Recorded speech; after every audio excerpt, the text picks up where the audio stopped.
എറണാകുളം കാലടിയിൽ വൻ കഞ്ചാവ് വേട്ട. 45 കിലോ കഞ്ചാവുമായി 3 ഇതര സംസ്ഥാന തൊഴിലാളികൾ പിടിയിലായി. ശ്യാംകുമാർ വിവരങ്ങൾ നൽകും കൊച്ചിയിൽ നിന്ന്. ശ്യാമ, ഇവർ ഇത് എങ്ങനെയാണ് കടത്താൻ ശ്രമിച്ചത്, എവിടെ നിന്ന് കൊണ്ടുവന്നു തുടങ്ങിയ വിവരങ്ങൾ ലഭ്യമായിട്ടുണ്ടോ?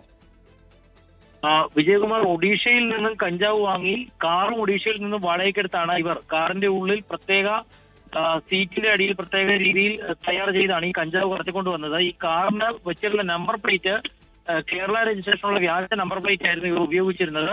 രഹസ്യവിവരത്തിന്റെ അടിസ്ഥാനത്തിലാണ് കാലടി മാണിക്യമംഗലം എന്ന് പറയുന്ന സ്ഥലത്ത് വെച്ച് പോലീസിന്റെ ഡാൻസ് ഓഫ് സംഘം നടത്തിയ പരിശോധനയിൽ ഈ വെസ്റ്റ് ബംഗാൾ സ്വദേശികളായ 3 പേരെ പിടികൂടുന്നത്. പരിശോധനയിൽ 45 കിലോ കഞ്ചാവാണ് ഇവരിൽ നിന്ന് ഇപ്പോൾ കണ്ടെത്തിയിരിക്കുന്നത്. മുൻപും ഇതേ രീതിയിൽ പ്രതികൾ കഞ്ചാവ് കടത്തിയിട്ടുണ്ട് എന്നുള്ളതാണ് പോലീസ് പറയുന്നത്. പെരുമ്പാവൂർ ഉൾപ്പെടെയുള്ള മേഖലകളിൽ വിതരണക്കാർക്ക് കൈമാറ്റം ചെയ്യുന്നതിനാണ് ഇവർ ഈ കഞ്ചാവുമായി എത്തിയിരുന്നത്. അതിനിടയിലാണ് അപ്രതീക്ഷിതമായി പിടികൂടുന്നത്. ഇതേ മാർഗത്തിൽ തന്നെയാണ് പ്രതികൾ മുൻപും പലതവണ കഞ്ചാവ് കേരളത്തിൽ എത്തിക്കുകയും വിൽപ്പന നടത്തുകയും ചെയ്തു എന്നുള്ളതാണ് പോലീസ് അറിയിച്ചിരിക്കുന്നത്. ശ്യാംകുമാറാണ് വിവരങ്ങൾ നൽകിയത് കൊച്ചിയിൽ നിന്ന്. തൃശൂരിൽ 8 കിലോ കഞ്ചാവുമായി 2 പേർ പിടിയിലായി. ട്രെയിൻ മാർഗം കഞ്ചാവ് കടത്തുന്നതിനിടയിലാണ് ഒഡീഷ സ്വദേശികളായ 2 പേരും പിടിയിലായത്. സംസ്ഥാനത്ത് പുറത്തുനിന്ന് കഞ്ചാവ് എത്തിച്ച് വിതരണം ചെയ്യുന്ന സംഘത്തിൽ ഉൾപ്പെട്ട ആളുകളാണ് പിടിയിലായത് എന്നാണ് പ്രാഥമിക നിഗമനം.